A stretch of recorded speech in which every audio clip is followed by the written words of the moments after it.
دوستو ذرا سوچیں، اگر آپ کو ایک نامعلوم شخص کی طرف سے فون کال آئے جو آپ سے محبت کا دعویٰ کرے مگر ساتھ ہی آپ کو جان سے مارنے کی دھمکی بھی دے، کیا آپ کے دل میں اس کے لیے ہمدردی آئے گی؟ یہی حالت ڈورتھی جین اسکوٹ کی تھی، جو کیلیفورنیا میں اپنے بچے اور آنٹی کے ساتھ رہتی تھی۔ 28 میں 1980 کی رات کو بغیر کسی کو خبر ہوئے غائب ہو گئی اور 4 سال بعد اس کی ہڈیاں ایک ویران جنگل سے ملی۔ یہ کال کس نے کی تھی؟ اس خوفناک رات کو ڈورتھی کے ساتھ کیا ہوا؟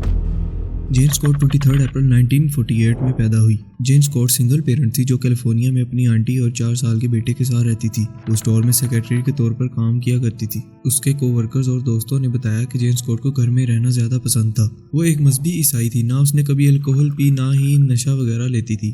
جین اسکوٹ کے پیرنٹس اینہم کیلیفورنیا میں رہتے تھے۔ جب جین کام پر جاتی تو وہ اپنے پوتے کی دیکھ بھال کیا کرتے تھے۔ اس کے والد جیکب کے مطابق جین کا کوئی بوائے فرینڈ نہیں تھا۔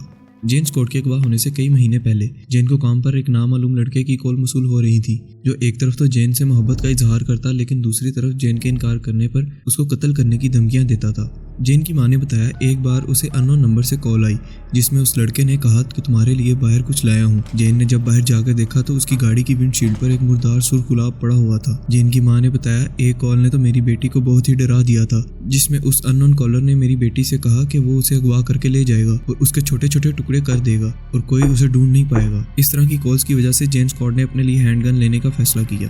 جین کے لاپتہ ہونے سے ایک ہفتہ پہلے جین اسکوٹ نے کراٹے کلاسز بھی لینا شروع کی تھیں۔ 28 مئی 1980 رات کے 9 بجے جین اسکوٹ ایک میٹنگ میں تھی کہ اچانک اس کے ایک کو ورکر کنارڈ بوسٹون کی طبیعت خراب ہو گئی۔ کنارڈ کی بازو پر ایک سرخ نشان بھی تھا۔ جین اسکوٹ اور اس کی ایک دوست میٹنگ کو چھوڑ کر کنارڈ کو پاس کے ہاسپٹل کی ایمرجنسی میں لے گئے۔ ہاسپٹل کے راستے میں جین اپنے گھر بھی گئی۔ اس نے اپنے بیٹے کو دیکھا اور بلیک اسکارف سے ریڈ اسکارف چینج کیا۔ ہاسپٹل میں ڈاکٹر نے بتایا کہ کنارڈ کو بلیک وڈو اسپائڈر نے کاٹا ہے۔ ریکوری کے بعد کنارڈ کو رات کے 11 بجے ڈاکٹر نے ہاسپٹل سے ڈسچارج کر دیا۔ جین نے کہا میں باہر تک اپنی گاڑی لاتی ہوں۔ وہ نہیں چاہتی تھی کہ کنارڈ کو اس حالت میں پیدل چلنا پڑے۔ جین اسکوٹ ریسٹ روم سے ہو کر پارکنگ لاٹ میں چلی گئی۔ کنارڈ اور اس کی دوست جین اسکوٹ کا انتظار کرنے لگے کہ چند منٹ انتظار کرنے کے بعد جب جین اسکوٹ واپس نہیں آئی تو دونوں پارکنگ میں گئے۔ اچانک انہوں نے دیکھا کہ جین کی گاڑی تیز رفتار سے ان کی طرف آ رہی تھی، لیکن ہیڈ لائٹس کی وجہ سے دونوں کو کچھ نظر نہیں آیا کہ گاڑی میں کون تھا۔ گاڑی ان کے پاس سے تیزی سے ہو کر نکل گئی۔ پامر کنارڈ نے سوچا کہ شاید جین کے گھر میں کوئی ایمرجنسی ہو گئی ہے، جس کی وجہ سے وہ جلدی میں چلی گئی۔ کافی گھنٹے گزر جانے کے بعد جب جین کی کوئی خبر نہ آئی تو ان دونوں نے جین اسکوٹ کی مسنگ رپورٹ درج کروائی۔ جین اسکوٹ کے لاپتہ ہونے کے ایک ہفتے کے بعد جین اسکوٹ کے پیرنٹس کو ایک نامعلوم شخص کی طرف سے ایک فون کال موصول ہوئی، جس میں اس کالر نے کہا کہ میں نے جین اسکوٹ کو پکڑ لیا ہے اور کال بند کر دی۔ اس نامعلوم شخص نے تقریباً ہر بدھ کی دوپہر کو فون کال کیا اور یہی کہا یا تو اس کے پاس جین اسکوٹ ہے یا تو اس نے اسے مار دیا ہے۔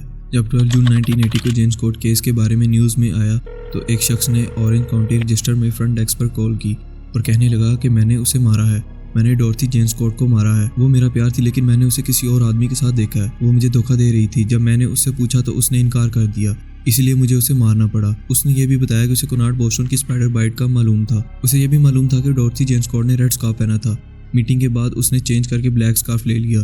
کالر نے یہ بھی دعویٰ کیا کہ ڈورتھی جین اسکوٹ نے اس رات مجھے ہاسپٹل سے کال کی، لیکن جین اسکوٹ کی دوست نے اس بات سے انکار کیا کیونکہ وہ سارا وقت جین اسکوٹ کے ساتھ ہی تھی۔ ڈورتھی کے لاپتہ ہونے اور اس کے بعد آنے والی پر اسرار فون کالز نے سب کو حیران کر دیا، لیکن جب لگ رہا تھا کہ یہ راز مزید پیچیدہ نہیں ہو سکتا تب ایک اور بہت ہی خوفناک دریافت ہوئی۔ 29 مئی 1983 رات کے تقریباً 4:30 بجے جین کی کار ہاسپٹل سے تقریباً 16 کلومیٹر دور ایک گلی میں کھڑی ملی۔ نہ تو اس میں جین تھی نہ ہی اس کے اغوا کرنے والے کے کوئی ثبوت۔ اپریل 1984 میں اس نامعلوم شخص نے پھر سے کال کی۔ جین اسکوٹ کے فادر نے کال اٹھائی تو اس نے ساتھ ہی فون کال بند کر دی اور تب سے کال آنا بند ہو گئی۔ 6 اگست 1984 کو ایک کنسٹرکشن ورکر کو سینٹا اینا کینن روڈ سے تقریباً 30 فیٹ کے فاصلے پر انسانی ہڈیاں ملی اور ساتھ ہی ساتھ ایک کتے کی ہڈیاں بھی ملی جو بری طرح سے جل چکی تھیں۔ ہڈیوں کے پاس ایک فیروزی رنگ کی انگوٹھی اور گھڑی بھی ملی۔ اس نے پولیس کو رپورٹ درج کروائی۔ پولیس انویسٹیگیشن کے مطابق 2 سال سے وہ ہڈیاں وہیں موجود تھیں جو 1982 میں جنگل میں آگ لگنے کی وجہ سے جل گئی تھیں۔ 14 اگست کو ڈینٹل ریکارڈ کے ذریعے پتہ چلا کہ وہ ہڈیاں جین اسکوٹ کی ہی تھیں۔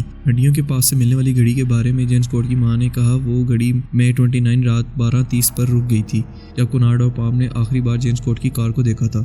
اگست 1984 میں جین اسکوٹ کی ہڈیاں ملنے کے بعد جین کی فیملی کو پھر سے کال موصول ہونا شروع ہو گئی۔ پولیس نے جین اسکوٹ کی رہائش پہ وائس ریکارڈر نصب کیے لیکن اس سے وہ کالر کو ٹریس نہ کر سکے کیونکہ وہ شخص کبھی بھی زیادہ دیر تک لائن پر نہیں رہتا تھا۔ 1980s میں کوئی لوکیشن ٹریسر بھی نہیں ہوتے تھے کہ جس سے کالر کا پتہ لگایا جا سکتا۔ ڈورتھی جین اسکوٹ کی کہانی ہمیشہ کے لیے ایک پہیلی بن کر رہ گئی۔ اس کی فیملی اور دوستوں کے لیے یہ ایک کبھی نہ ختم ہونے والا دکھ ہے۔ وہ کون تھا جو اسے فون کال پر پریشان کرتا تھا اور پھر اسے قتل کر دیا؟